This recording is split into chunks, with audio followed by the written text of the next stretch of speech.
Maswerteng hapon po mga ka-STL. Narito na po ang resulta ng STL Pangasinan para sa araw na to. Second draw, May 20, 2025, araw ng Martes. Naway ang mga natayan niyo po mga numero kanina ay manalo nawa ngayong hapong ito, 5 PM. Kaya't kunin niyo na po ang inyong mga tickets. Narito na po ang resulta. Ang mga numerong nanalo sa STL Pangasinan ngayong hapong ito, May 20, 2025, 5 PM. Second draw result, 35 at 30 in exact order sa lahat po ng tumaya kanina sa STL Pangasinan para second draw ng 35 at 30. Congrats po sa inyo, panalo po kayo. Again, 35 at 30.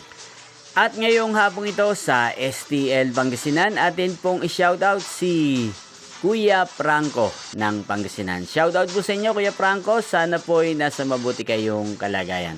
At sana iswertehin din ng mga numerong tinatayaan nyo sa STL Pangasinan. Ganyan din, shoutout po natin si Ate Maricel ng Pangasinan na nanonood din po sa channel na to araw-araw. Shoutout po sa inyo. At sa lahat ng mga subscribers ko sa Pangasinan na walang sawang sumusuporta sa channel na to, shoutout po sa inyo. Inyo pong napanood ang resulta ng STL Pangasinan sa channel na to, Roderick Hernandez TV. Magkita-kita pong muli tayo mamayang 8:45 PM para sa third draw result ng STL Pangasinan.